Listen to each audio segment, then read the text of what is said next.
Coba deh Anda pikirin, alat paling kuat yang kita punya itu ternyata ada di dalam mulut kita sendiri loh. Hari ini kita bakal kupas tuntas sesuatu yang kita pakai setiap hari, sesuatu yang punya kekuatan luar biasa buat membangun atau justru menghancurkan seluruh hidup kita. Yap, kata-kata yang kita ucapkan. Kekuatan yang ada di lidah kita itu dahsyat banget. Kita semua pernah kan ngerasain ini?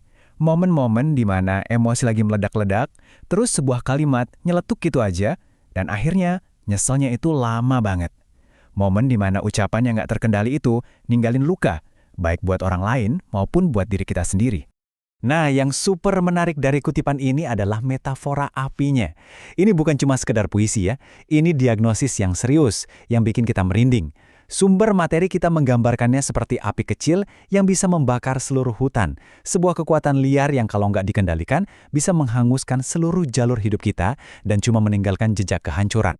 Oke, jadi kita mulai dari diagnosisnya dulu ya. Gimana ceritanya sih sesuatu yang sekecil lidah kita ini bisa punya dampak yang sebesar itu, yang benar-benar nggak sebanding sama ukurannya terhadap seluruh hidup kita?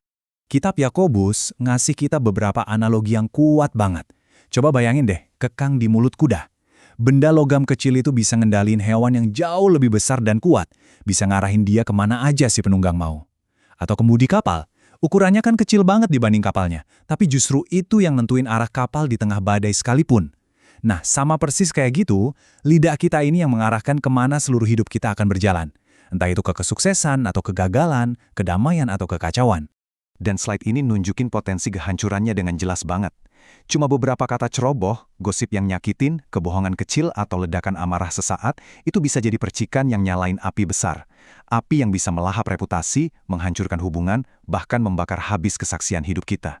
Cuma satu percikan, dan seluruh hutan bisa hangus dalam sekejap. Oke, kita udah lihat gejalanya yang berbahaya, lidah yang seperti api. Tapi kan, percuma kita cuma sibuk madamin apinya, kalau kita nggak pernah cari tahu sumber apinya dari mana. Sekarang, yuk kita gali lebih dalam lagi buat nemuin akar penyebab dari semua ini. Nah, ini pertanyaan yang paling penting. Apakah solusinya sesederhana kita belajar teknik komunikasi yang lebih baik, atau ada sesuatu yang jauh lebih dalam yang sedang terjadi? Jangan-jangan selama ini kita cuma sibuk mademin api-api kecil sambil ngebiarin sumber kebakarannya terus menyala? Dan disinilah kita menemukan inti masalahnya.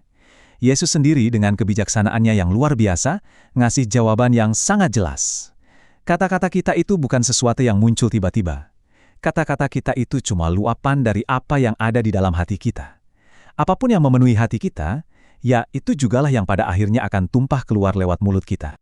Jadi poin pentingnya begini, alurnya itu cuma satu arah. Semuanya berawal dari hati. Gudang pikiran kita, sikap kita, niat kita, dan dari situlah semua mengalir keluar lewat kata-kata.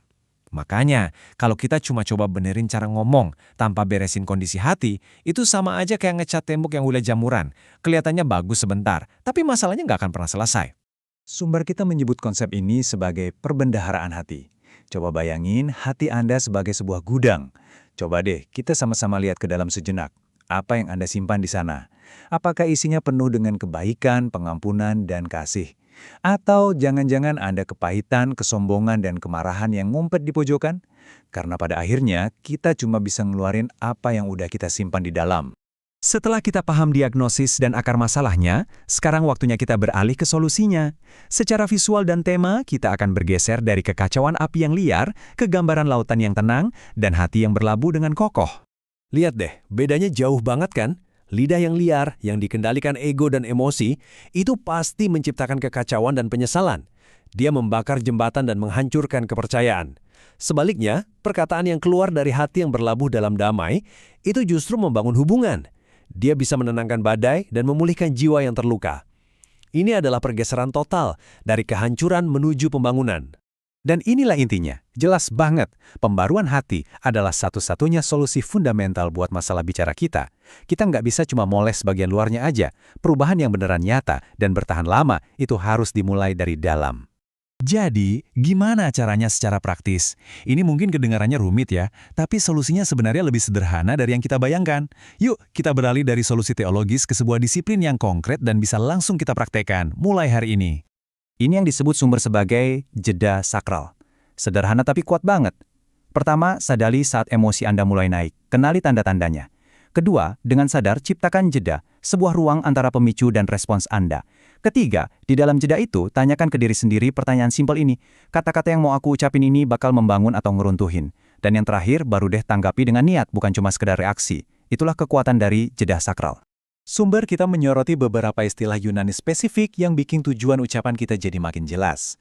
Perkataan kita itu jangan sampai asapros, yang artinya secara harfiah itu busuk atau nggak layak, kayak buah yang busuk gitu. Ini contohnya gosip, sarkasme yang nyelekit, atau keluhan yang nggak ada habisnya. Sebaliknya, kata-kata kita harusnya jadi oikodomen. Ini istilah arsitektur yang artinya membangun struktur yang kokoh.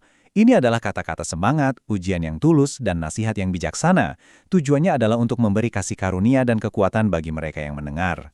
Jadi, saat kita menutup pembahasan ini, pertanyaan ini tersisa untuk kita semua renungkan. Pilihan ada di tangan kita setiap hari, di setiap percakapan. Apakah kita akan membiarkan percikan api dari hati yang tidak terjaga menyulut kebakaran, atau apakah kita akan mengolah sebuah hati yang berlabuh, yang darinya mengalir kata-kata yang menenangkan, memulihkan, dan memberi kehidupan? Pilihan ada di tangan Anda.